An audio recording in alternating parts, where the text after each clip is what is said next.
is Tawana Petty, also known as Honeycomb. The goal was to deepen the thinking around James Boggs' ideas. This was his 100th celebration. He's a legacy ancestor, left a lineage, and so it was an intergenerational dialogue to connect the folks that knew him with the folks that didn't know him but study his work and are carrying on a vision. You know, my takeaway was that we need to keep having these conversations, that there is so much connected to what's happening today with what the way Jimmy was thinking back in the 60s, even 70s, 80s, 90s, before he passed on and joined the ancestors. One of the things he said was the fundamental contradiction was the underdevelopment of humans and the overdevelopment of technology. And so in the age of facial recognition, in the age of surveillance, in the age of economics of fear, and like how safety has been conflated with security and those sorts of things. Like, I think Jimmy would be very vocal in this work today and some of the stuff that's happening and some of the dialogues that we were having. We're going to start. So,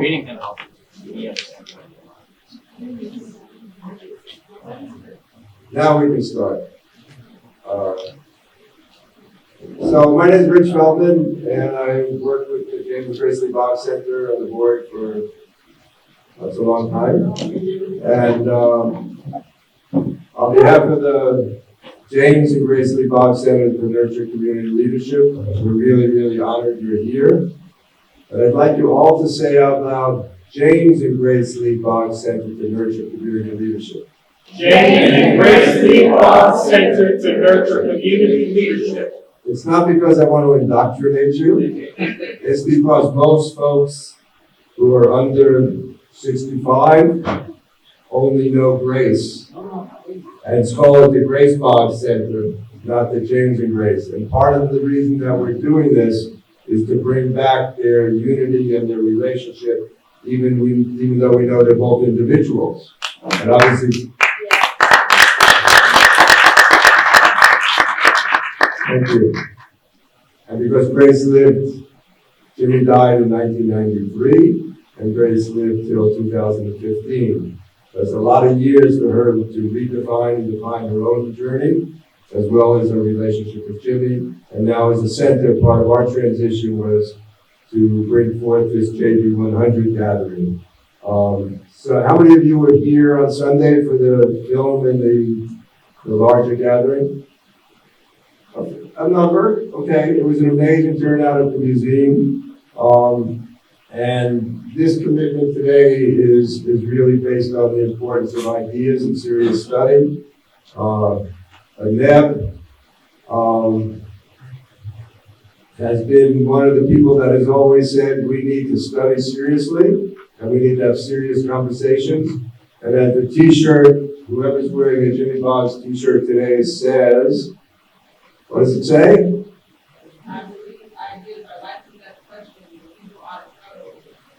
I believe ideas are life and death questions, and we need to struggle over them.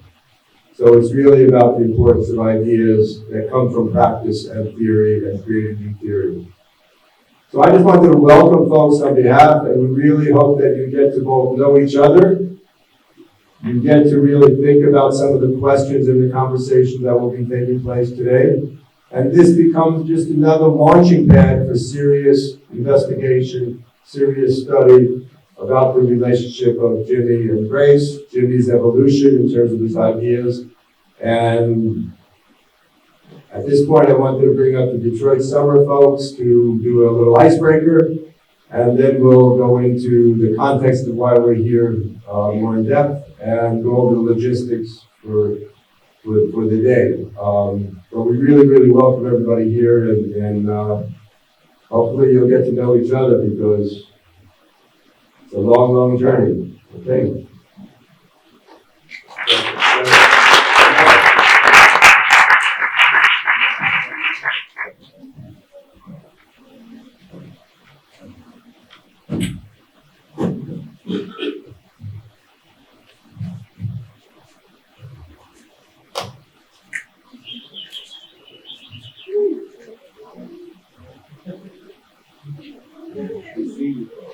We're gonna do an icebreaker.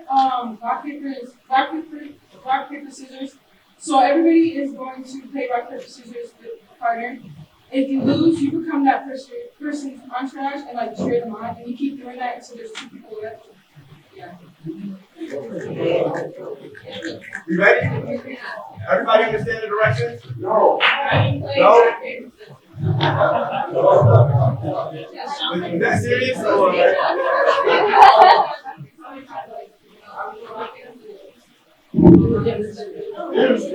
Okay. What is an entourage? So, yeah,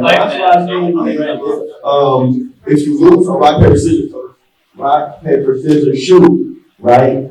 And then Day would go around and cheer on Athena while she plays more people in rock, paper, scissors, right? And then it gets down to the last 2 people who play, and there's going to be a crowd behind each one of them cheering them on to see who wins it all. Okay? You ready? I'm ready. Okay, 3, 2, 1, and go. Cool.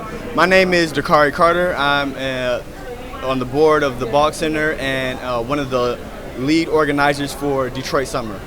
Today, a lot of stuff happened, a lot of learning, a lot of very deep and intentional conversations, and just a lot of exploring of the ideas and the philosophy of James Boggs. And yeah, it was great to just see people and to just really get a chance to, talk and debate and think about these ideas. For me, it was enlightening. I think I learned a lot about what it means to be in a beloved community and what it means when we say new work, new culture.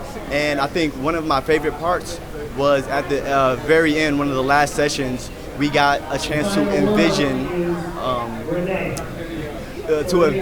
Detroit in 2050, and what do we want to see for our future, and what do we want to build for our future. And so that was one of my favorite parts.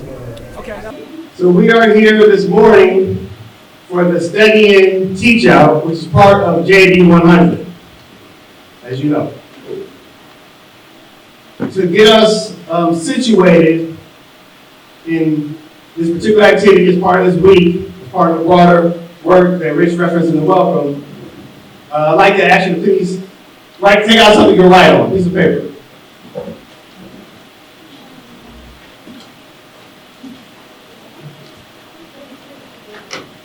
Or your phone, if it must be.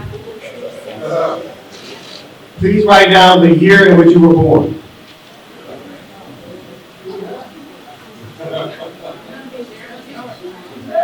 You do not have to share with people, though.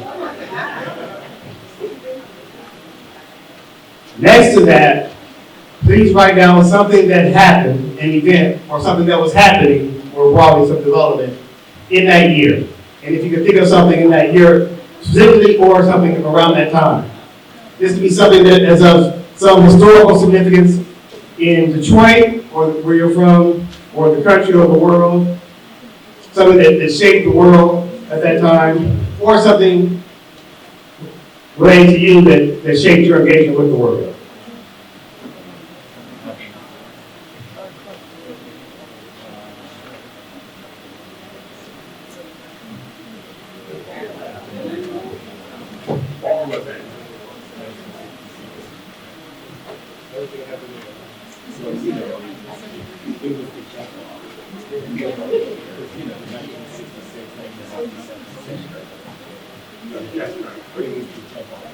And this is not an individual. You can talk to people if you want to help you think of. Some people have a richer memory of.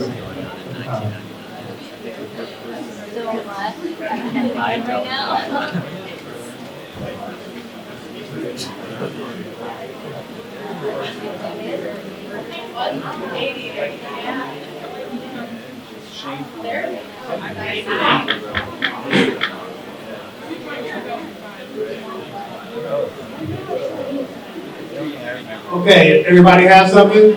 I see a few people still working. Give me another moment.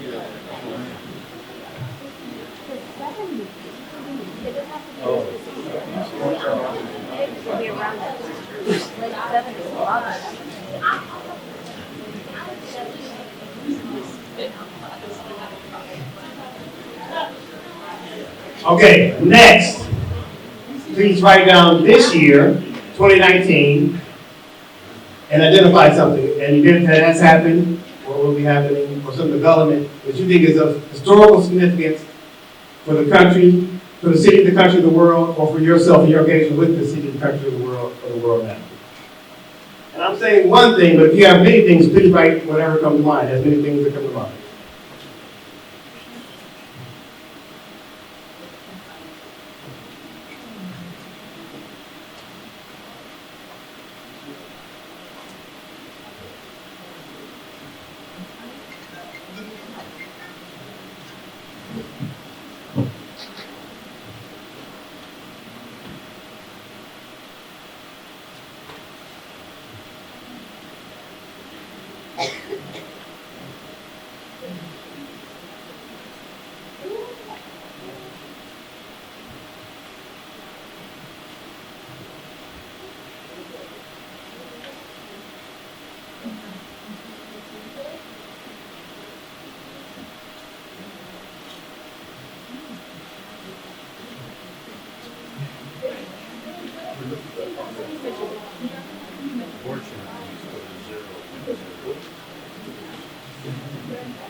Okay, the last part of this exercise, please write down the year which would be 100 years after your birth.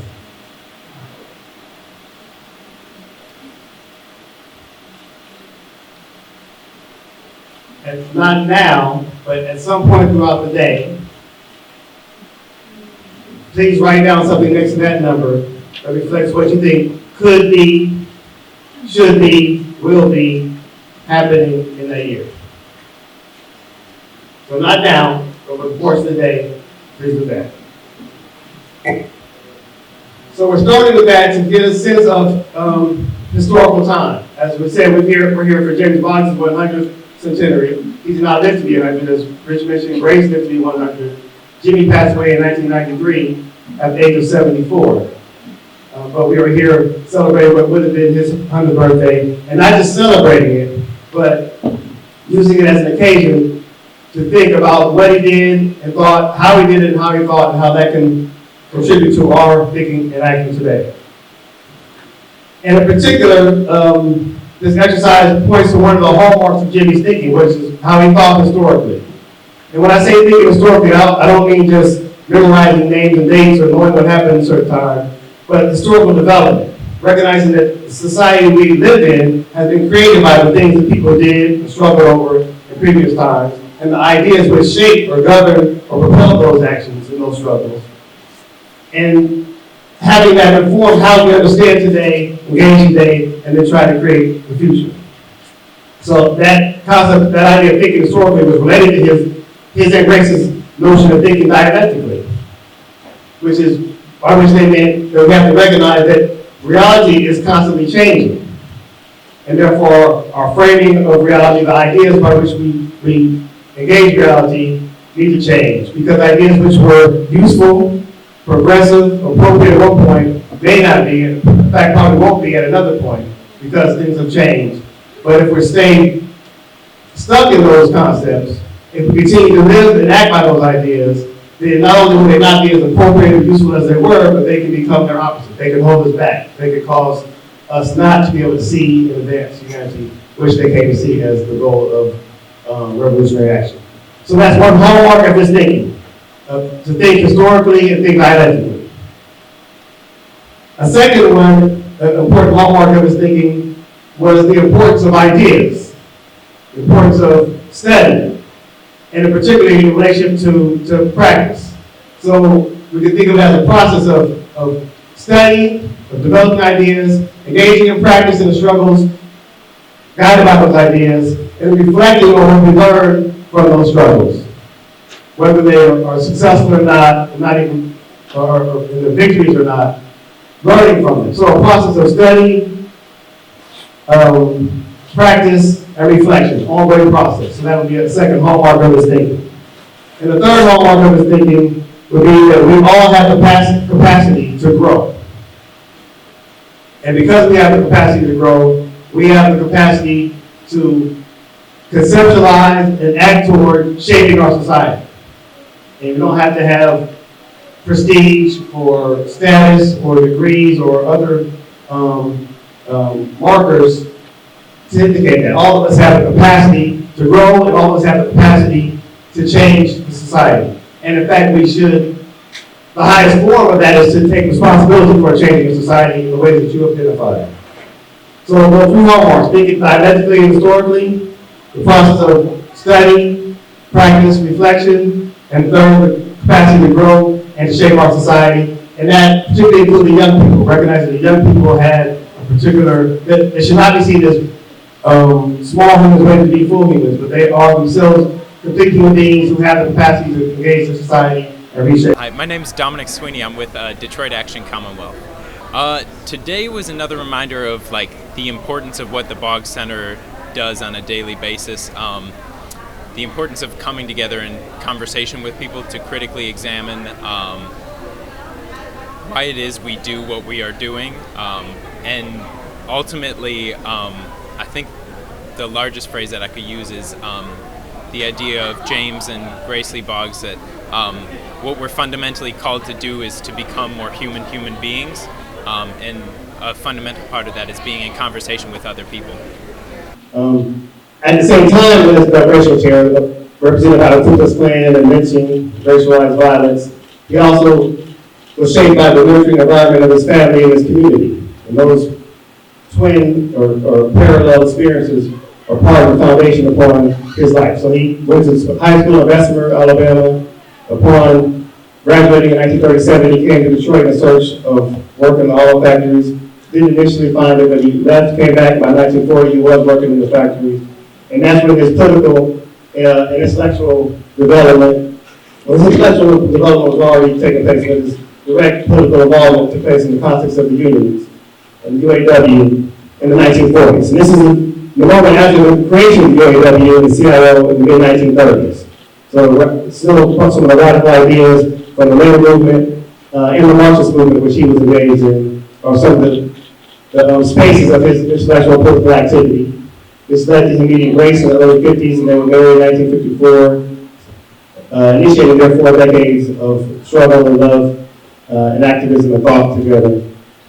And over the course of that period, he was involved with a range of organizations, a range of struggles, and developed a series of ideas, which are reflected in the reader, reflected in some of the things that we will study today.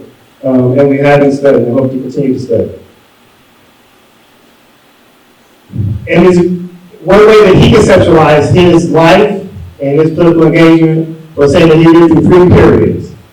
Does anyone remember that from yesterday?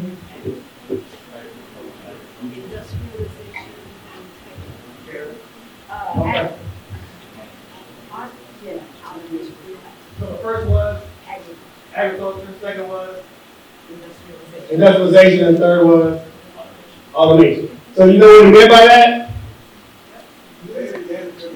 Say it again. So Jimmy said that he lived through 3 periods: industry or industrialization and automation. And those words reflect these broad historical processes. And the point is not that he's unique, because there are many other people living through those eras, of course, at the same time. Not that he just haven't lived through them. But the point is that he recognized that these big changes in our economic structure, which related to changes in where and how people live, related to each other, related to technological developments, related to how people fought and struggled. He lived through these changes, and that reflects that sense of historical thinking. And by agriculture, he means growing up in the rural South. By industry, he means coming to Detroit and being part of the auto industry, the labor movement. Detroit, as it was ascending to its, as it was growing the population and the economy and so forth. And by automation, he means what we come to call post-industrial, or after the decline of the auto industry, not the auto industry only, but decline of manufacturing, of the large industrial base, and all the things that have come with that, including the violence associated with poverty, depopulation, the crack epidemic, and so forth. So So his various writings, speeches, organizations reflect his experiences living through those moments, through those periods, and his conceptualization of them is not just social changes, but as broad historical changes, broad new priorities, new ideas, and new concepts.